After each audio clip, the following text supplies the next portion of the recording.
या देवी सर्वभूतेषु लक्ष्मीरूपेण संस्थिता नमस्तस्यै नमस्तस्यै नमस्तस्यै नमो नमः। ओम तुम दुर्गाय नमः। स्वागत है आपका हमारे चैनल पर। आज के इस वीडियो में आप सुनेंगे दुर्गा सप्तशती के 13वें अध्याय की कथा और इसके साथ ही सुनेंगे देवी सूक्त का पाठ एवं अपराध क्षमा याचना। दुर्गा सप्तशती के पाठ के बाद देवी सूक्त का पाठ करना और अपराध क्षमा याचना करना अनिवार्य बताया गया है। तो आप वीडियो को पूरा देखिए और वीडियो अच्छा लगे तो लाइक अवश्य कीजिए।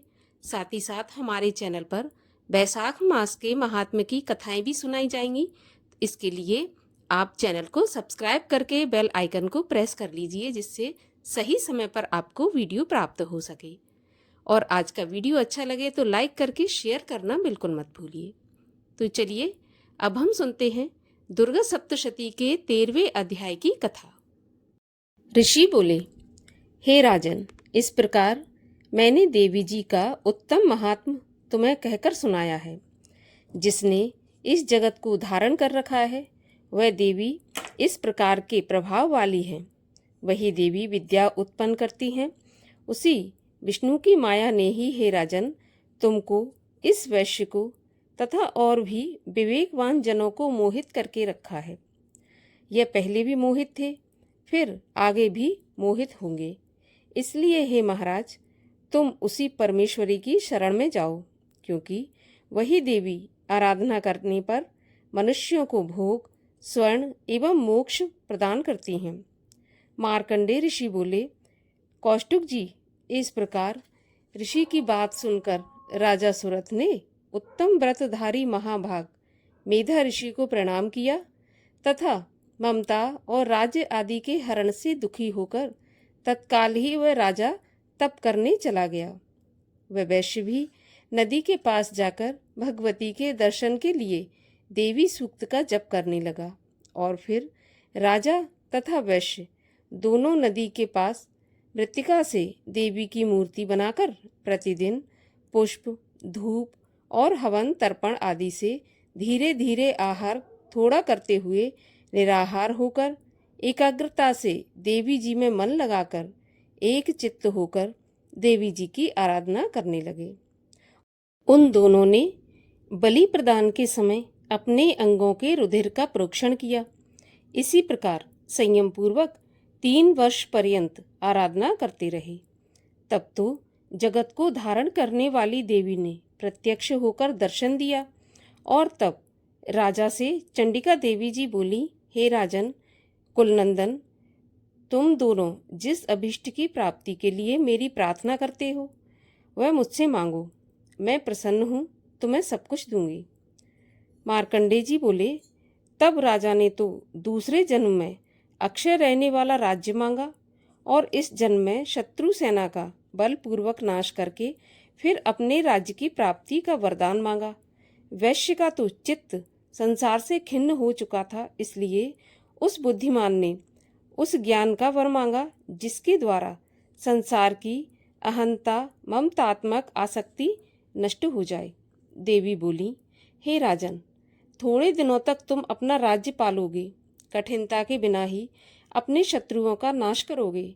वहीं पर तुम्हारा राज्य स्थिर हो जाएगा। फिर देहांत होने पर सूर्य देव के अंश द्वारा जन्म पाकर इस पृथ्वी पर आप सावर्णिक नाम के मनु होगे। हे वैश्य श्रेष्ठ, तुमने जो उत्तम वर मांगा है मैं उस वरदान को देती हूँ।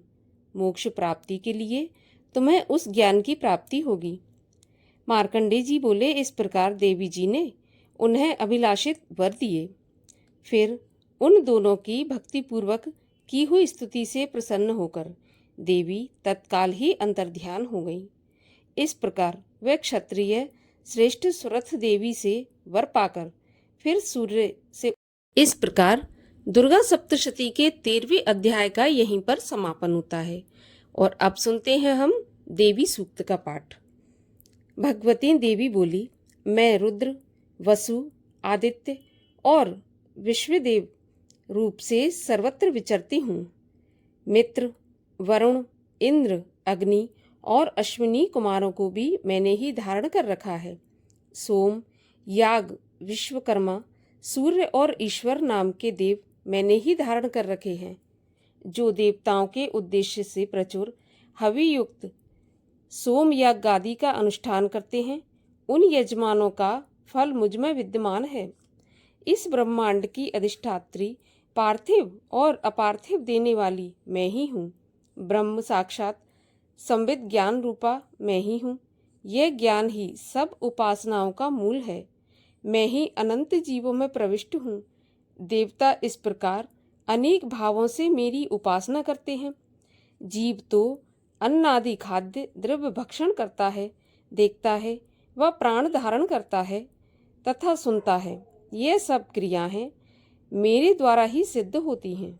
जो मुझको इस दृष्टि से नहीं देख सकते, वे नाश को प्राप्त होते हैं।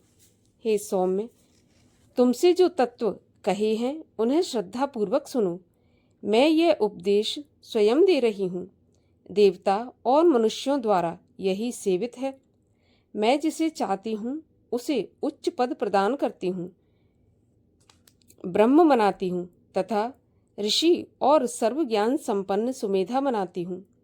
रुद्र के लिए धनुष खींचती हूँ। इस प्रकार मैं सर्वत्र व्याप्त हूँ। मेरी आत्मा ने जगत पिता को उत्पन्न किया है।